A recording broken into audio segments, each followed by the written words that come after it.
has been documented on Barbie's near-impossible standard of physical beauty. But through this documentary, we examine Barbie's more subtle impact on young girls to socialize them into consumerism, which is required to maintain our capitalist system. We will demonstrate the impact of Barbie in terms of promoting a materialistic lifestyle that underpins our consumerist economy while socializing girls from a young age on the accepted standards of beauty. Through the advertising, marketing, and appearance of Barbie, she teaches us the cultural conception of beauty, which is dependent on her consumption-driven existence. Barbie, beautiful Barbie, I'll make believe that I am you. You can tell it's Mattel. It's swell. Influenced by the German sex doll Bild Lilly, Barbie first appeared in 1959, marketed to young girls as a teen fashion model. Mattel, Barbie's manufacturer, wanted the doll to be more wholesome and unthreatening compared to her promiscuous, gold-digging German counterpart. Her arrival came at a time when the post-war economies were transforming into consumer economies, fueled by the development of suburbia, middle class, and birth of the baby boomers that gave corporate America a new untapped market. Barbie was the first adult-like doll that was marketed with a personality. Up until then, dolls were made as little babies to socialize young girls into the eventual roles as mothers. To her credit, Barbie started a new trend as an independent and free-spirited persona, parallel to the emerging feminist movement of its time and the women entering the labor market. This was a marketing strategy employed by Mattel to satisfy feminists who saw Barbie as a plastic and oppressive object. This tactic is known as commodity feminism, as mentioned by Rosalind Gill, a professor of subjectivity and cultural analysis, in her article, Empowerment Sexism. Barbie's ambitious careers included positions such as an American flight attendant, a doctor, and an athlete. This was an attempt to prove that she embodied feminism and empowered young girls. In the 1950s and 60s, advertisers and psychologists teamed up to create the popular but controversial field of motivational research. Interestingly, the origins of Barbie's marketing come from this strategy. Motivational research appeals directly to the unconscious and irrational impulses of the human psyche. American journalist, social critic, and author Vance Packard, and acclaimed critic of this theory, exposes the use of subliminal and propagandist techniques of advertising in his 1957 book, The Hidden Persuaders. He writes that large-scale efforts were made, often with impressive success, to channel our thinking habits, our purchasing decisions, and our thought process. The result is that many of us are being influenced and manipulated far more than we realize in the patterns of our everyday lives. As suggested by Harms and Kellner, Packard believes advertising directly and immediately influences consumer behavior, which claims that communication messages directly and immediately shape thought and behavior. According to this viewpoint, young girls see a Barbie commercial and are immediately persuaded into purchasing one. Others, like Hogg, argues by contrast that advertising is more significant for its long-term effects on thought and behavior than its short-term impact on consumer behavior.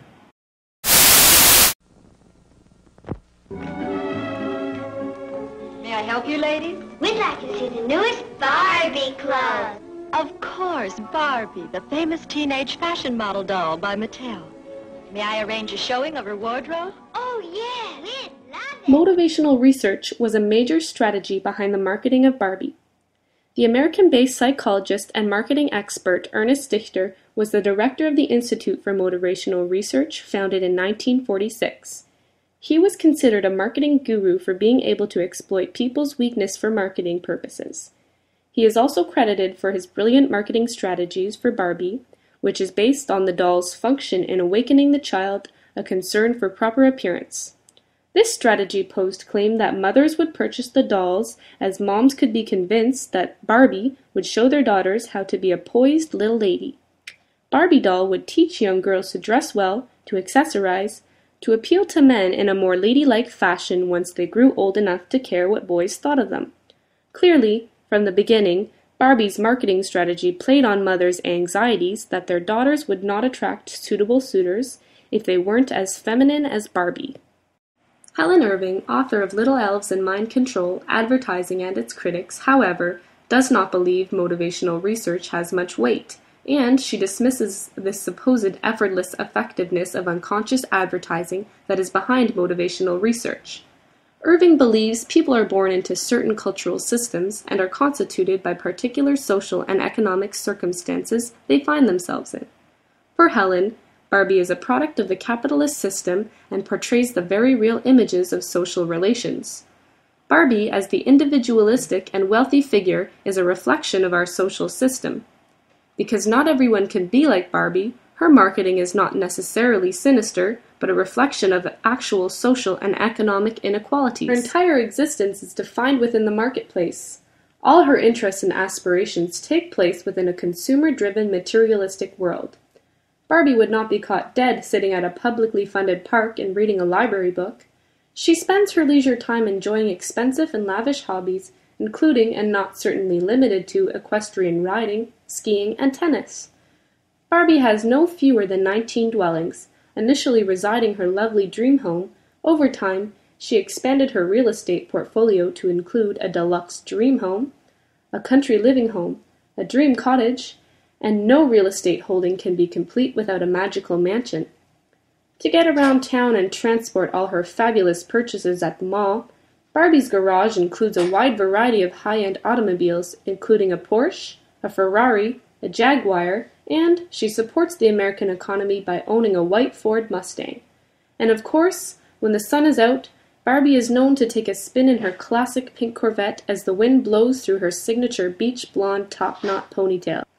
As suggested by Richard Pole, a curator at the University of British Columbia, this maintenance of our propensity to consume is accomplishment, in part, by channeling our psychological needs and ambitions into consumption behavior by romanticizing goods. Thanks to capitalism, Barbie has everything she thinks she desires.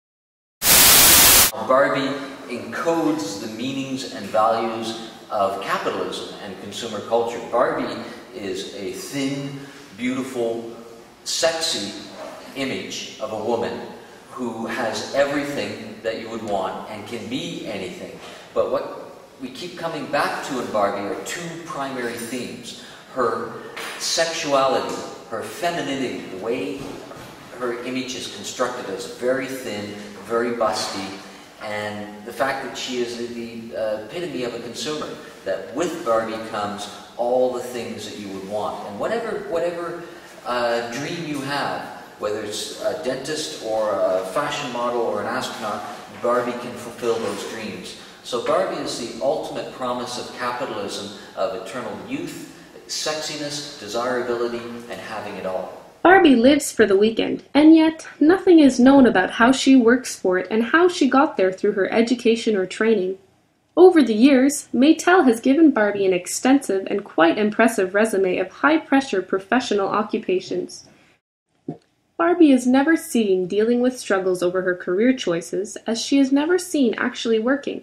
To quote Mary Rogers in the book Barbie Culture, one is hard-pressed to imagine Barbie facing the stresses of piloting a commercial jet, the heartbreak of treating terminally ill patients, or the pressures of executive life in an era of corporate downsizing. Rather, Barbie lives for celebration of the weekend marked by endless hours of shopping and then retreating back to her lovely Malibu beach house. Barbie is an icon of the good life for American middle-class style. Barbie is a shopper and certainly has a diverse range of assets. With each swipe of her credit card, Barbie's social status increases as her worldly possessions increase. Referencing Jean Baudrillard, John Harms and Douglas Keltner state that consumers have a sense of codes of consumption whereby certain cars, clothes, and other commodity items signify relative standing in the hierarchy of consumption. Thus, certain objects with more prestigious signification are desired, and therefore provide certain social gratification. Through this portrayal of the good life, young girls fantasize about what Barbie possesses, and the toy becomes an icon of consumerism and materialism. Barbie comes to epitomize the idea that people are what they have. This plastic doll transmits powerful encoded messages of unlimited and unbounded wants and desires. No better advertisement captures this sentiment than the following. Everything you want at the Barbie Shopping Boutique. Shopping Boutique is a whole store with 11 fashion pieces, a checkout counter, and a credit card for you. It holds 20 fashion pieces that you can mix and match. Barbie Shopping Boutique. Cool shoes. When you find the perfect outfit, Buy it. You have $200. pink is perfect. Another perfect outfit. Buy it. In recent years, Mattel launched the line of I Can Be Barbies, telling young hip gals all the fun professions they can aspire to be. Some of these include a movie star, a lifeguard, a teacher, dolphin trainer, and of course, a doctor. Erica Rand, author of Barbie's Queer Accessories, describes this as part of Mattel's attempt at appropriating feminism, as she describes the infinite possibilities that are given to Barbie. This is described by Rand as a superficial attempt at incorporating feminist language without commitment to the ideologies and theory behind the language. So this is part of the I Can Be Barbie collection.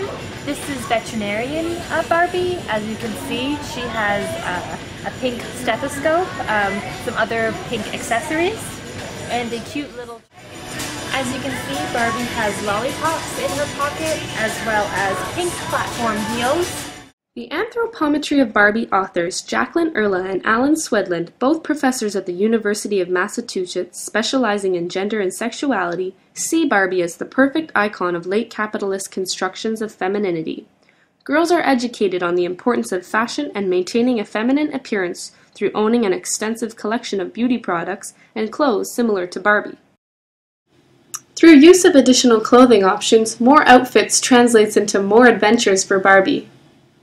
Shud Jali, a professor of communications, would argue that this portrayal of Barbie is not at all absurd, as it is somewhat a picture of reality and how this resonates with our standing of gender relations.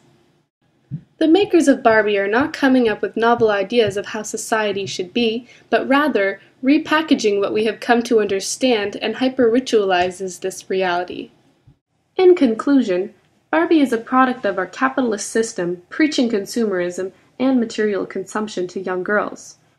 Using the arguments of Irving and Jali, we demonstrate that Barbie is a product of the capitalist reality.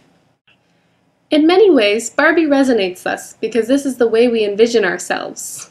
Mattel is not only selling us a world view, but rather wrapping our own conceptions around a product and selling it back to us.